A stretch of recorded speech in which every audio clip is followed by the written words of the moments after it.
ናቸው። ይሄ ስዕል የዮሐንስ ወንጌል ምዕራፍ 15ን ካነበባችሁት ግድ የለም አዳም ግድ የለም ይሄ ለመግለጽ ነው። እሺ ስዕል ባይዘው ቋንቋ ነው። እሺ ገላጭ አይደለም። ይሄኛው ራሱ ጌታ ነው፣ ይሄ ራሱ ከሌ ነው አይደለም። እንደዚህ የሚባል ትምህርት የለም። ስዕል ገላጭ። ለምሳሌ በዘመን ያረጀውን አየሁት እያለ ኢሳያስ ያወራል በመጽሐፉ ላይ። በዘመን የሸመገለውን አየሁት። ጌታ ኢየሱስን ያዩበትን መንገድ ይናገራሉ። እግዚአብሔርን ያየ ደግሞ ማንም የለም ይላል ሌላ ቦታ። ስለዚህ ምን ማለት ነው? እኔ እውነተኛ የወይን ግንድ ነኝ፣ ገበሬውም አባቴ ነው፣ እናንተም ቅርንጫፎቼ ናችሁ ይላል። እሺ እውነተኛ የወይን ግንድ እኔ ነኝ። አያችሁ፣ ግንድ አለ ጌታ ኢየሱስ ክርስቶስ። ክርስትና ማለት ይሄ ነው።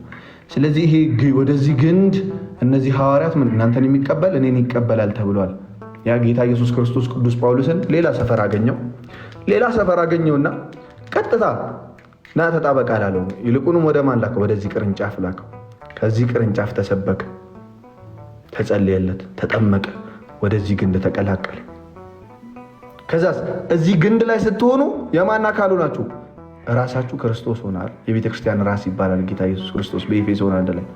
ከዛስ ቅርንጫፎቹ ደግሞ የተለያዩ ቅዱሳን አሉ። እዚህ ጋር ለምሳሌ እኔ አንዱ ቅርንጫፍ ነኝ፣ ወይም የደከምኩ ቅርንጫፍ። ከእናንተ ማንም የታመመ ቢኖር የቤተ ክርስቲያን ሽማግሌዎቹን ደርሱ ይጥራ ይላል።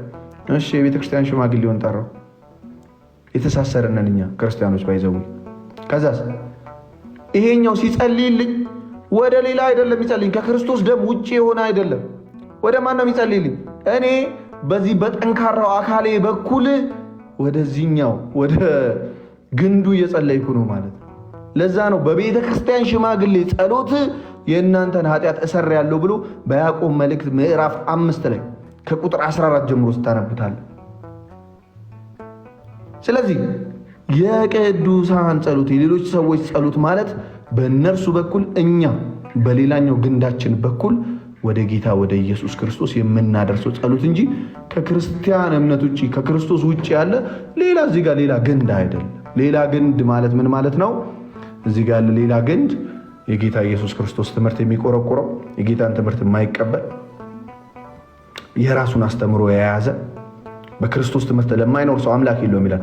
አንድ ሰው ኢየሱስን እቀበላለሁ እያለ ግን ትምህርቱን የማይቀበል ከሆነ ያ ከነዚህ ከቅርንጫፉ የሚመጣለትን ትምህርት የማይቀበል ከሆነ ለራሱ ያለ ስልጣን ግንድን ደግሞ የሚመሰረት ከሆነ እሱ ሰውዬ ሌላ እዚህ ጋር ሌላ ግንድ ይሆናል። ስለዚህ በዚህ በኢየሱስ ክርስቶስ ማመን አለብን። በየትኛው የቅዱሳን ራስ በሆነው ቅዱሳን ደግሞ የእሱ ቅርንጫፎች በሆኑት ዮሐንስ ወንጌል ምዕራፍ